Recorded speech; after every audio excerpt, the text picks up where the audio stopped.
I don't usually get worked up over small things. I've always been the type to shrug, brush it off, move on. Life's too short, right? But sometimes, someone crosses a line so smugly, so intentionally, that you can practically hear the universe whispering. You gonna let them get away with that?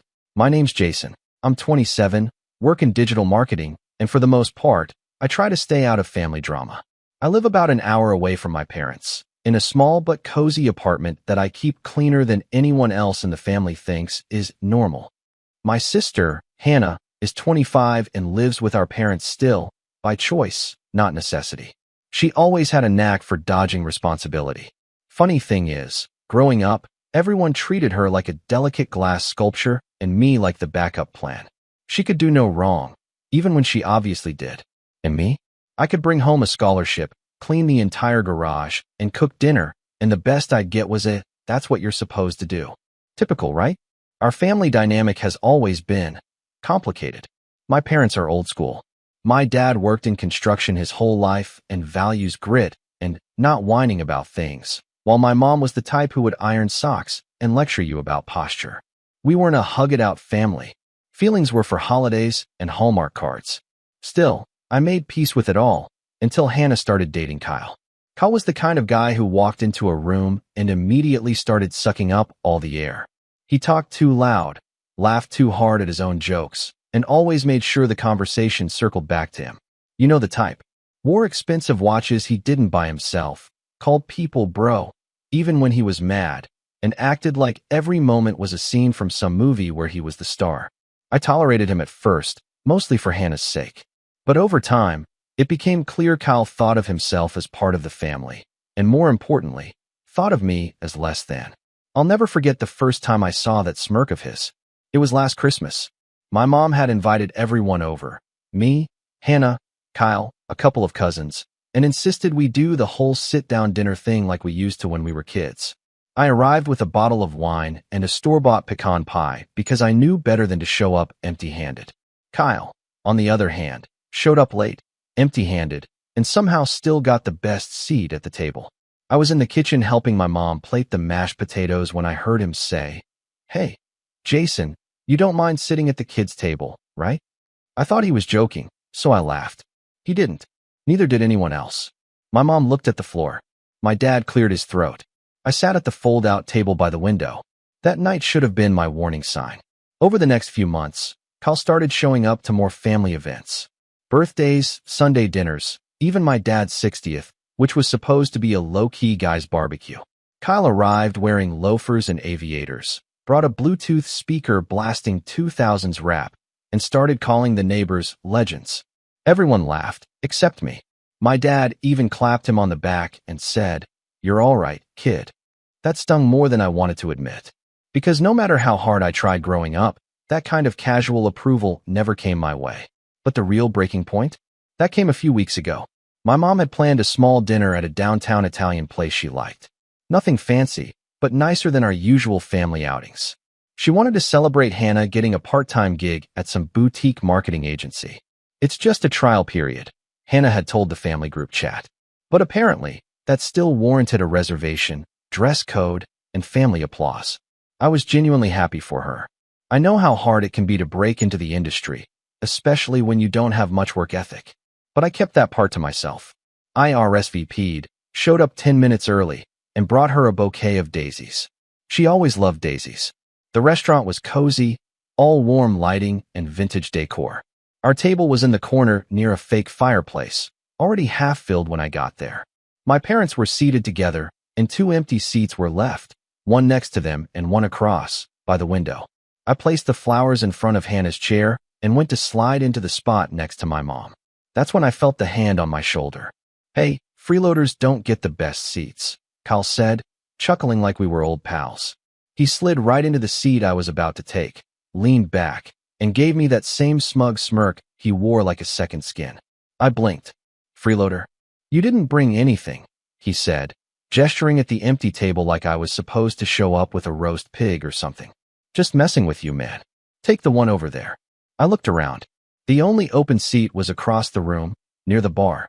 Still technically part of the restaurant, but not part of the table. Like an annex for overflow guests. No one else seemed to think anything was wrong. My mom busied herself adjusting the napkins. My dad checked the menu. Hannah looked away, fiddling with her phone. Something inside me cracked a little. I didn't argue, didn't make a scene. I just nodded, walked over to the barside table, and sat down. The waiter came by a minute later with water and menus. He looked confused, glancing between me and the group. "You with them?" he asked. "Yeah," I said, flipping the menu open. "But I'll be eating here tonight." That's when I got the idea. A little spark at the back of my mind. Nothing explosive, just a flicker of heat. A reminder that sometimes, just sometimes, the universe gives you a chance to speak a little louder. To say, no more. I skimmed the menu slowly. Appetizers, entrees, wine list, the works. My mom glanced over once, but didn't say anything. Kyle laughed at something my dad said. Hannah took a selfie. And me? I placed my order. The waiter's eyebrows shot up as I listed item after item. The truffle risotto, the imported wine, the lobster, the creme brulee. He hesitated at first, asking if I was sure. I smiled. Yep. And see that guy? I pointed casually at Kyle, who was now mid-sip of his beer, completely oblivious. He's covering it. The waiter paused. All of it. Every last bite, I said, folding the menu shut. He nodded slowly, scribbled down the last item, and walked away. And me? I sat back and waited. Not just for the food, but for the storm. Because sometimes, you don't need to raise your voice to make a point. Sometimes, all it takes is a quiet seat, a smug smirk, and a $3,000 bill. But the night was far from over. What I didn't know, what none of us knew, was that Kyle had a plan of his own. And things were about to get a whole lot messier. I didn't touch my phone for most of that dinner. Just sat there, swishing wine in a glass that cost more than my utility bill and letting the conversations drift over me like elevator music. I watched Kyle hold court like he was born to be there, arms draped across the back of Hannah's chair, laughing at his own jokes, tossing smug glances in my direction as if I were the hired help. I waited, biting down my irritation like it was a piece of stale bread. Then came the moment I was really waiting for. The bill. The waiter, bless his soul, was as professional as they come. He returned with a small flourish and placed the check squarely in front of Kyle, just as I'd asked. Kyle blinked, confused at first, then looked around the table like someone had just handed him a baby and told him it was his. My mother frowned. My father raised a brow. Hannah was still in selfie mode. "What's this?" Kyle asked, flipping it open. He went pale. He did a double take, looked at me, then back at the waiter. "There's been a mistake," he said, finger jabbing at the paper. "I didn't order all this." The waiter didn't flinch. "Sir, the gentleman at the bar pointed to you and said you were covering his bill." Kyle's mouth opened, but for a moment, no words came out. Just this awkward little wheeze, like someone had knocked the wind out of him. Then he laughed. That forced, too loud laugh that insecure people use when they're hoping someone else will save them. "He's kidding, right? Jason, you're joking." I stared him down. "No joke." He looked at Hannah like she might jump in. She didn't. Instead, she turned to me, her brows pinched like I had just ruined the family photo. "Seriously, Jason? That's so petty." It was one seat. "Yeah," I said slowly, savoring the taste of the words. "And I found another one. But apparently, I'm the freeloader." My dad made a noise like he was about to say something, but then my mom cut in with a sharp, "This is ridiculous." She turned to the waiter. "We're not paying that. Take it off the bill." The waiter cleared his throat and stood firm. "I'm sorry, ma'am, but it's already been submitted. We don't split individual bills here." The guest confirmed Mr. Kyle was covering the tab. "If there's an issue, I suggest settling it among yourselves before we proceed further." Kyle was fuming. "I'm not paying $3,000 for some overcooked lobster. Truffle risotto, too," I reminded him. "And the wine. Don't forget dessert." He shoved the bill toward my parents like a kid who just got a detention slip. "I'm not paying this. You guys invited me." He set me up. There it was. The mask slipping. Hannah finally spoke, but not in the way I expected. "Jason, you owe him an apology. This is completely over the line. You made your point, okay? You embarrassed him. You embarrassed us." Something in me cracked, and it wasn't small this time. It wasn't a flicker. It was a full-on fracture. Because there it was, the default setting. I caused the problem. I embarrassed them. Not Kyle for calling me a freeloader. Not the family for letting it slide. Me. I stood up slowly. "You know what? Forget the money. I'll pay it. I'll pay every cent. But I'm done. I'm done pretending like this dynamic is normal. Like I'm the one always making things uncomfortable just because I won't roll over and laugh at Kyle's garbage jokes. My dad stood too, looking annoyed. That's enough, Jason. I turned to him. Is it? Because it seems like every time Kyle disrespects me, you all just laugh or look the other way. But I pushed back once, and suddenly I'm the bad guy. Nobody said anything. The silence was more telling than anything they could have said. I paid the bill, left the waiter a tip so big he did a double take. And then I walked out. No dramatic exit. No slamming doors. Just me and the soft tap of my shoes on the pavement. But that wasn't the end of it. That was just the match being lit. What happened next is what really made it personal. The days that followed were quiet. Too quiet. I didn't hear from Hannah. Didn't get a passive-aggressive text from Mom. No cryptic forwarded emails from Dad about forgiveness or letting things go. I figured maybe the message landed. Maybe they were letting it sink in. Or maybe they were just nursing bruised egos. Either way, I didn't reach out. Then came the betrayal. It was a Sunday afternoon. I just finished a jog, sweating and sore, when I got a call from a number I didn't recognize. At first, I let it ring, but something told me to answer. Hello. Hi. Is this Jason Turner? Yeah. Who's this? This is Karen from Westerly Credit Union. I just wanted to confirm a recent transaction request on your account. We received a call this morning requesting to add a cosigner to your personal checking account, someone named Hannah Turner. I stopped in the middle of the sidewalk. I'm sorry, what? The woman on the line sounded calm, robotic. Yes, a request was made to add a co-owner to your account ending in 7285. We paused the process to verify, as this is an unusual request. My heart dropped into my stomach. I never authorized that. I assumed as much. The caller had some of your information, but failed to verify one of the security questions. I've placed a hold on the request and flagged your account for monitoring. You might want to change your password and consider placing a fraud alert. I ended the call in a daze. My fingers were already moving, logging into my account, checking balances, freezing cards. Everything was still there, for now. But the fact that someone even tried? I knew exactly who. Hannah. And probably Kyle's idea. I sat down on a park bench, still breathing heavy from the run and now from the rush of betrayal. I thought about the family dinners, the awkward silences, the looks that passed like cold wind when I dared to speak up. I thought about all the times I'd been told to just get along, don't rock the boat, be the bigger person. And I realized something I should have seen a long time ago. They didn't see me as family. They saw me as a backup wallet. I didn't confront her right away. I wanted to be sure. So I waited. I checked my email. I called the bank again, asked for a transcript of the request. Sure enough, they had a recording. A high-pitched voice pretending to sound professional, stumbling over my middle name. I'd recognize that voice anywhere. I had my proof. But it wasn't just about the bank. It was what came next that really drove the nail in. A few days later, my mom called. Her voice was tight, clipped, like she was holding something back. Jason, your sister told me you're being difficult. Is that what she said? She said you overreacted at dinner, that you embarrassed her in front of Kyle, and now you're making up stories to get back at her. My jaw clenched. Did she tell you she tried to fraudulently access my bank account? A pause. She said it was a misunderstanding. She thought it was a shared savings account Dad opened years ago. That's a lie. She said you'd understand if you weren't so emotional all the time. There it was again. The deflection. The gaslighting. Like I was the problem.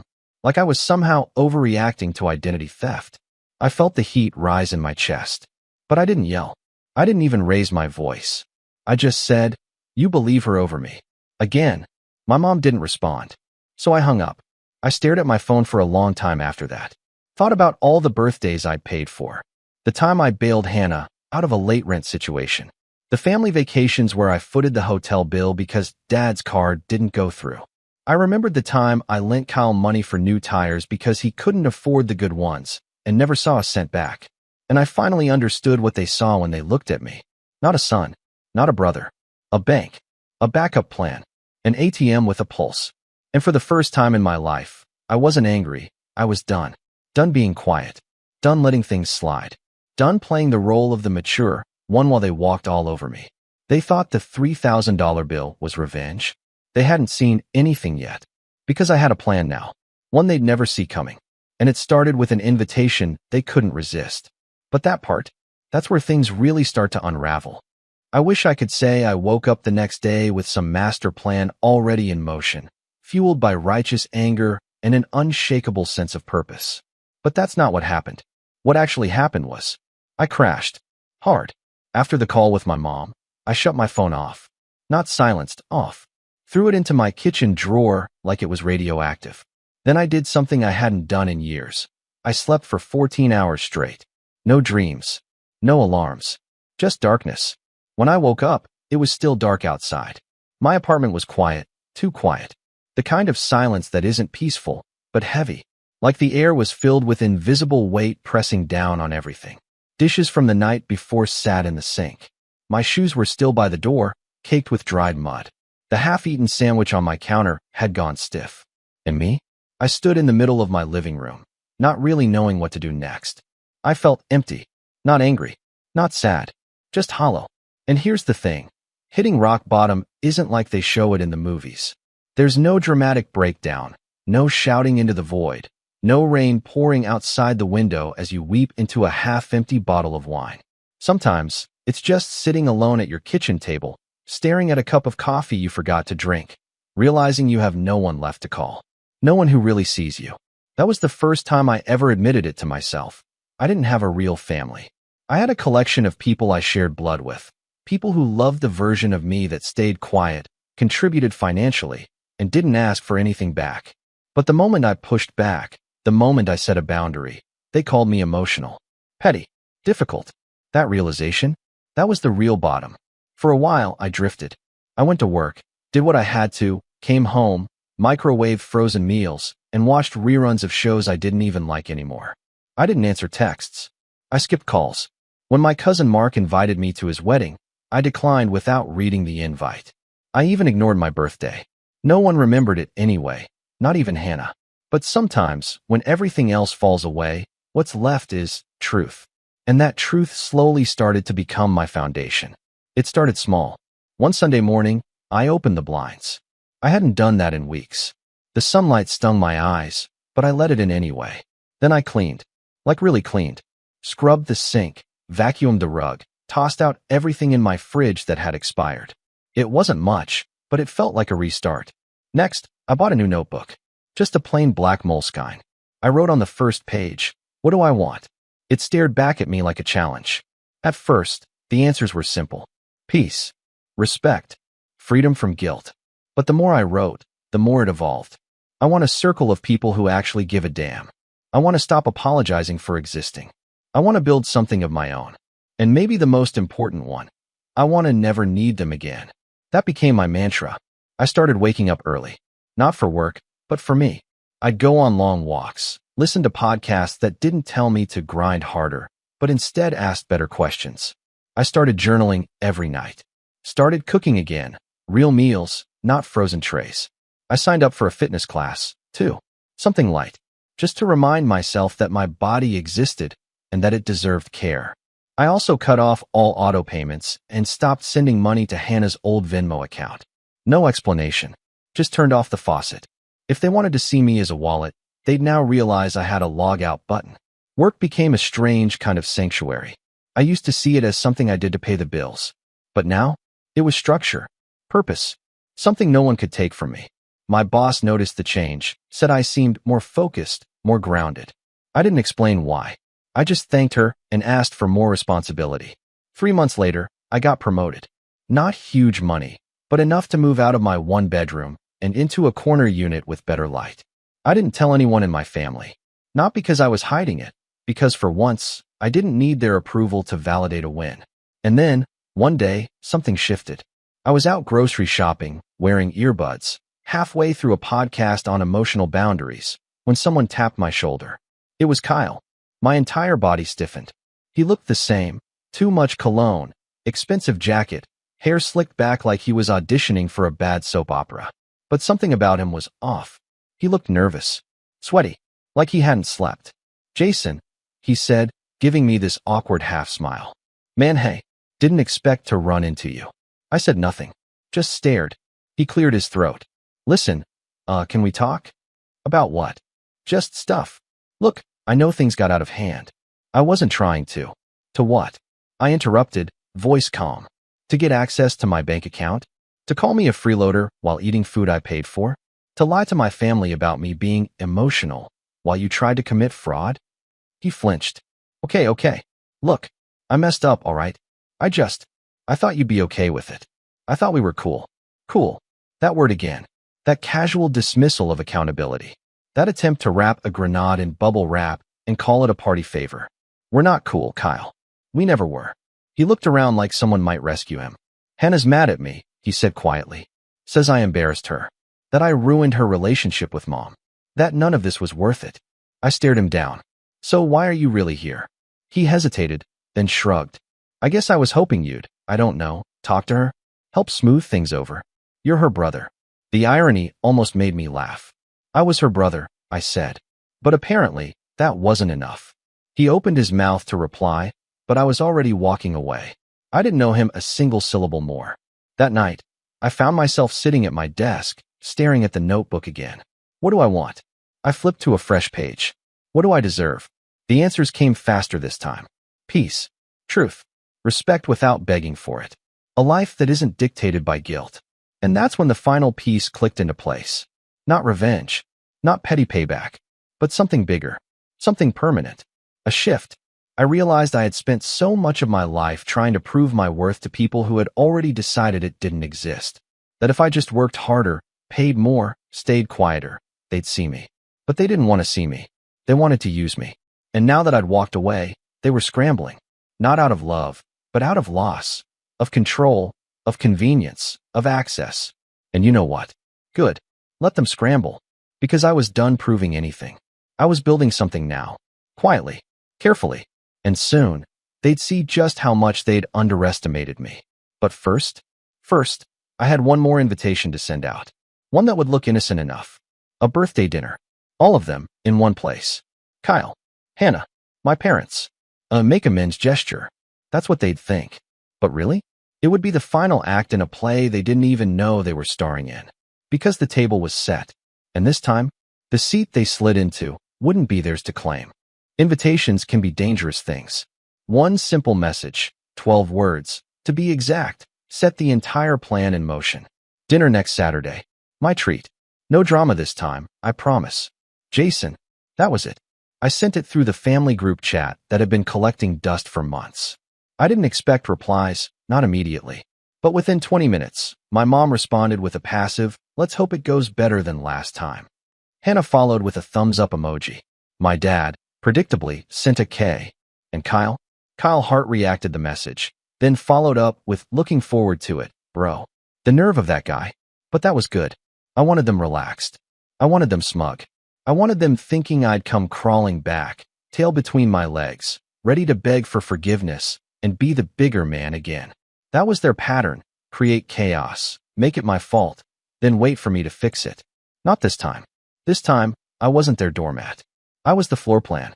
From the outside, it would look like a nice little family dinner. A reunion. A bridge being rebuilt. But in reality, it was an ambush. A reckoning. Carefully planned, meticulously staged, and long overdue. The restaurant I chose was no accident. Devereux, an upscale French place tucked behind the art district downtown. Expensive, elegant, intimate. A place you booked weeks in advance. The kind of place where waiters wore white gloves and pronounced the menu items with a softness that made you feel underdressed no matter how well you tried. I'd done some marketing consulting for them last year. Helped them rebrand their socials and optimize their site for local search. In return, I had a standing relationship with the owner, Marcel, a soft-spoken culinary artist with a sharp memory and sharper sense of justice. When I called him and explained what I needed, private room, custom service, a bit of theatrics, he didn't even hesitate. Ah, he said in his warm French accent. A family affair, yes? Something like that. You want them to remember this night. Exactly. I will prepare a menu they cannot forget. He paused, then chuckled. And, of course, the bill they will never live down. Perfect. Over the next few days, I worked silently, methodically. While they probably assumed I was folding napkins and rehearsing apologies, I was calling in favors, scheduling meetings, laying track for a train they wouldn't see coming until it was too late. The first person I called was Michelle. Michelle and I had worked together years ago, back when I was still cutting my teeth at an old agency. She was sharp, no nonsense, and had since become a legal consultant for a firm downtown. She'd always been kind to me. Smart too. The kind of person who could read a contract and instantly spot a hidden clause like a hawk spotting prey in a field. I told her everything. About the bank account incident, the fraud attempt, the manipulation. She listened without interrupting, then said, "You should have come to me sooner." "I know," I admitted, "but I didn't want it to be real." Not until it was. She offered to pull Hannah's financial records. I didn't even ask. She volunteered. Turns out, she had access through a public investigation database. She couldn't get everything, but what she did find was illuminating. A series of credit card payments traced to an account under my name. Except I never opened that account. There it was, proof that Kyle and Hannah had used my information to sign up for a joint credit line at some point last year. Small charges at first. A few Amazon purchases. Gas stations. But then bigger ones. Hotel stays. Flights. All without my consent. The moment I saw it, something inside me locked into place. This wasn't just a mistake. This wasn't accidental access or a misunderstanding about old accounts. This was theft. This was identity fraud. This was betrayal written in dollar signs. Michelle helped me draft a cease and desist letter. Legally sound. Cold. Impersonal. The kind of document that made you sit up straight when you read it. She said we could serve it at the dinner if I wanted to really drive the point home. I said yes. Next, I reached out to someone I hadn't spoken to in over a year, my cousin Nick. Nick had always been the black sheep of the family. Rebellious, a little too sarcastic, and unfiltered to the point of getting himself uninvited to a few holidays. But he'd always had my back. We used to joke that we were the benchwarmers of the family. Useful when needed, ignored when not. When I told him what happened, he didn't even hesitate. "Bro, I've been waiting for an excuse to watch those clowns squirm." I invited him to the dinner, told him to dress sharp, act polite, and keep his phone ready. His job would be simple, document everything. I had a seat reserved for him at a nearby table in the same private room, disguised as a solo guest. No one would even recognize him at first. But when the time came, he'd make his presence known, and the footage. That was going to be for insurance. Literally. Speaking of insurance, I also contacted my financial advisor and flagged all recent activity on my accounts. Changed passwords. Locked down my credit reports. I even opened a new bank account, this time with dual authentication and in-person only access for major changes. Just knowing that they couldn't touch my finances anymore gave me a sense of control I hadn't felt in months. By Friday, everything was ready. The dinner was scheduled for 6:30 p.m. Saturday. Marcel had set aside the private room with the grand piano, gold-accented tableware, and fresh-cut orchids at each place setting. A little over the top? Maybe. But I wanted the scene to feel like something out of a movie. Because honestly, it was. I picked out a charcoal gray suit, pressed and tailored. Shaved. Trimmed my beard. Looked in the mirror for a long time before heading out. I looked different. Not just sharper, stronger. More solid. Like I'd finally stepped into the version of myself I'd always been told to suppress. And as I buttoned the last clasp on my coat, I whispered something to my reflection. Let them think you're here to forgive. Then I smiled. Because that's what'll make it hurt more. I arrived 15 minutes early. Nick was already at his table, pretending to study the wine list. He gave me a small nod. Marcel greeted me personally. "Your guests will arrive shortly. Everything is ready." "Thank you," I said. "One more thing. Can you make sure the bill is brought before dessert?" He grinned. "Of course." 6:28 p.m., my parents arrived first. My dad was in his usual sports coat, the one he wore to funerals, weddings, and now apparently my trap. My mom had on her pearls. She gave me a tight-lipped smile like she was already bracing for emotional impact. "Jason," she said, pulling me in for a hug that lasted 1 second too long and meant nothing at all. "So glad you finally came to your senses." I just smiled. "Let's sit." Kyle and Hannah strolled in 2 minutes later, hand in hand. She was dressed like she was on her way to an awards show. He wore a white blazer and that same insufferable smirk. Kyle clapped me on the back like we were frat brothers. "Now this is more like it. See, I knew you'd come around." I gestured to the seats. "Please, let's enjoy the evening." The meal began smoothly. Too smoothly. Small talk. Awkward laughter. They talked about trivial things. Work, local news, some new cafe my mom liked. Kyle bragged about a marketing project he was consulting on, which probably meant he was reposting Instagram stories. My dad grunted agreement every few sentences like he was a sentient nod. I played along, laughed when appropriate, complimented the food, made eye contact. I let them all believe I was back in the fold, until the waiter placed down a single white envelope. Not the check. Not yet. This one was for Hannah. She picked it up with confusion. What's this? Just something I wanted you to see, I said casually, sipping my wine. She opened it. Her face paled in real time. The cease and desist letter. Signed. Dated. Attached with an official notice from Michelle's firm, outlining the discovery of fraud, including specific dates and dollar amounts linked to the credit card she opened in my name. My mother blinked. What is that? Hannah tried to speak, but Kyle leaned over and read it upside down. His smile faltered, then vanished. What is this? He hissed, voice low. Paperwork, I said, outlining exactly how you two used my identity to fund vacations, shopping sprees, and whatever else you thought you could hide. Hannah slammed the letter on the table. Jason, what is this crap? You invited us here to ambush us. No, I said calmly. I invited you here to give you a choice. Everyone fell silent. Even my dad. A choice between admitting what you did, making it right, and facing consequences like adults, or continuing to lie, in which case, this becomes a legal matter. Kyle stood up. You've got nothing. You can't prove. I tapped my phone and played the audio file. The recording of the bank call. Hannah's voice. Hesitating. Failing to answer a security question. The entire attempt laid bare for all to hear. She froze. And just as my father started to sputter something, probably another deflection, another call to let this go, the waiter appeared again. With the check. $3,462. Kyle blinked at it. Hannah was still in shock. My mom whispered, This is insane. I leaned back. No, this is closure. But we weren't done yet. Not even close. Because what came next? That was the final straw. The real betrayal. The final unraveling. And I wasn't the only one holding cards at this table. They say revenge is best served cold, but I disagree. Revenge should be served warm. Just warm enough for everyone at the table to feel it in their gut. Kyle was the first to speak after the audio played. I don't remember making that call, he said, too quickly. That could be anyone. The words were hollow. Weak. Desperate. He looked around for backup, from Hannah, from my parents, but none came. Hannah looked stunned, her mouth slightly open. My mom seemed frozen, her hands clasped so tightly her knuckles had turned white. My dad. He just looked tired, like this was the first time he'd seen the house he helped build starting to crumble. I looked straight at Hannah. You said I was emotional. Petty. That I embarrassed you. But I never lied. I never stole. I never used you to fund my life. She didn't respond. Not a word. And that's when Nick stood up from his table.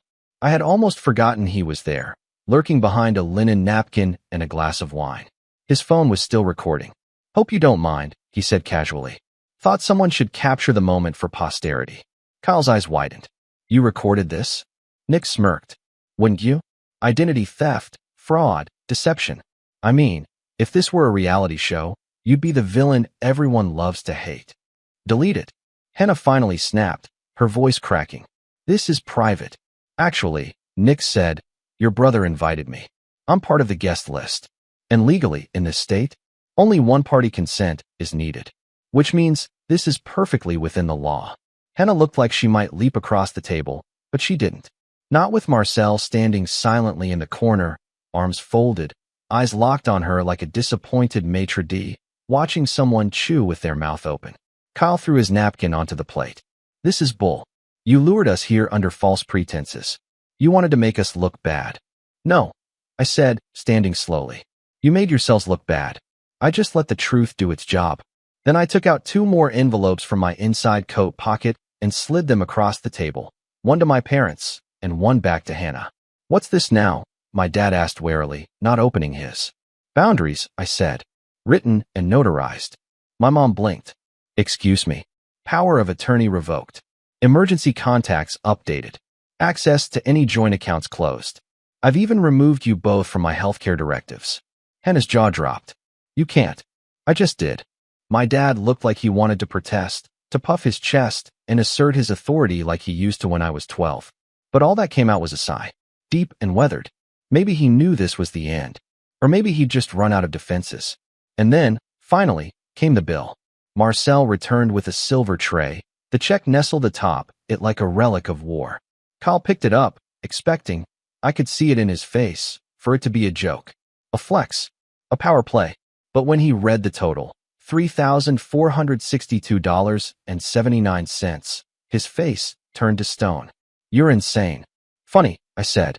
That's what you called me when you tried to make me sit across the room like some servant. That's what you called me when you stole from me. Kyle shoved the bill toward me. I'm not paying this. I didn't ask you to. Then why is it addressed to me? Because last time, you said I was a freeloader. So I figured you'd be proud to foot the bill.